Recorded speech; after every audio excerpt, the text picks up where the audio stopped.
For the first month of 2022, I watched about 15 movies. A lot of them I didn't find all that amazing, but there were still a few that really stood out to me and I'd recommend y'all watching. So yeah, stick till the end of the video to find out which I'd recommend. I start the year off with Mystic River by Clint Eastwood. I first heard about this movie when it was compared to Prisoners, which is one of my favorite movies. They have a lot of similarities, they're murder mysteries, and yeah, therefore I immediately want to check it out. Yeah, this movie also had me at the edge of my seat the entire time. Just some really great turns and twists in there. I must say though, there were a few things towards the end. There was a lot going on and yeah, it left me with some questions, but yeah, again, the internet can answer most any questions you have. The next movie I watched was Spiderman No Way Home. No worries, I won't spoil anything. I just want to mention that as a Marvel fan, I really enjoyed this movie. I just went to go see it the other week and yeah, go watch it.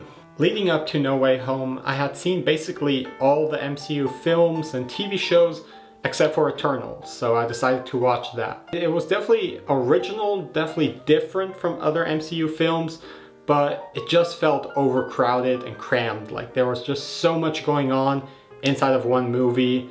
Probably would have been better just to make another TV show out of it. I'm currently subscribed to the streaming service Mubi, and the first movie I decided to watch there is called Shiva Baby.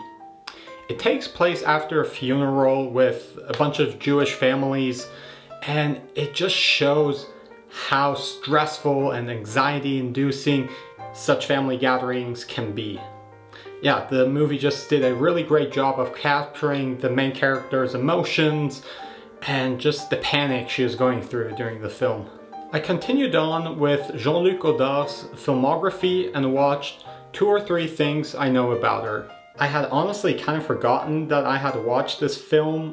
It first came to mind again when I was preparing this video. So yeah, I guess you can say the movie's kind of forgettable. The film To Catch a Thief also takes place in France, and I enjoyed it much more.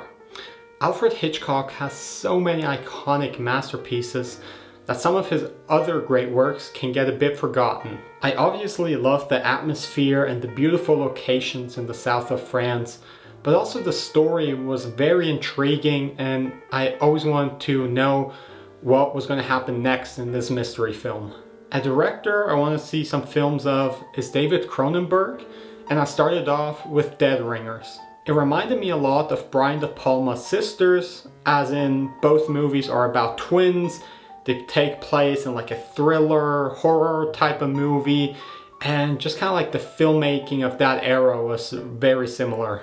I'm usually not a big fan of Adam Sandler, but I had heard a lot of great things about Punch Drunk Love by the great filmmaker Paul Thomas Anderson. It's definitely a more unique type of love story, and I also really enjoyed Adam Sandler's performance of this unique character. I don't know, all in all the movie just kind of didn't click for me. Maybe one day when I rewatch it I'll enjoy it more. Water Lilies is the debut film by Céline Sciamma. She's a French filmmaker, and the movie Portrait of a Lady on Fire is one of my favorite French movies currently. It's a coming-of-age story about a young girl trying to discover herself and first love. The movie I didn't find anything all too special, but it did kick off the filmmaking career of Céline Sciamma, so I guess that's a good thing. One evening I was just scrolling through my watch list on Netflix and came across Wind River and decided to watch it. I'm a big fan of these type of murder mystery thrillers. You, as well as the characters, are trying to figure out who committed the murder, why and how, and all of that. It's very exciting. What added to the excitement of the film is that it takes place in Wyoming during the midst of winter, so it's really cold, and the characters were also very dependent on the weather to figure out the mystery. I first watched The French Dispatch at the Zurich Film Festival this past fall, and now I decided to show it to my parents because they have also seen all of Wes Anderson's movies. Like I mentioned back in fall, this is a movie you definitely need to see it like 2 or 3 times to fully appreciate it. There's a lot going on. In some scenes they're speaking very fast, sometimes there's subtitles because there's French spoken. Yeah, there's a lot of stories in it, and now on my second watch, some of the jokes and references I could understand better, and it was a lot more fun to watch. My parents then showed me Waking Ned Devine. It takes place in a small Irish village, and rumor has it that someone won the big lottery prize. Therefore, the two main characters try to figure out who it is and befriend that person. It's a simple movie, but it's very funny and great on days when you just want to turn your head off and watch something simple and enjoy it. Spring is getting closer and closer, and I'm already very excited for summer to come. So when I read that All Hands on Deck takes place in France during summer vacation, I immediately started to watch it. I knew nothing about the movie going in, but I ended up really loving it. The movie has some romance in it, a lot of humor, and yeah, just the beautiful landscape of France in that region is also just very nice to watch, and it really gives you those summer vibes. And yeah, I'm excited for summer to get here. The last movie I watched in January is also a French movie called Blue is the Warmest Color. It won the Palme d'Or in 2013 at the Cannes Film Festival, and many regard it as a great movie and really love it.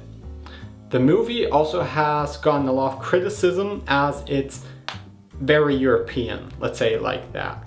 Yeah, there's a lot of nudity, a lot of sex scenes, and they really don't shy away from anything. Nevertheless, I still found it a very beautiful love story. It showed the ups and downs of a relationship and just how things play out. And yeah, I definitely wouldn't recommend watching it on a first date, but I do think it's an important film for queer cinema. Now, I would like to recommend y'all 3 movies to check out. The first movie I'd recommend watching is To Catch a Thief. I find this also to be a masterpiece by Alfred Hitchcock, and it had me very intrigued the entire time.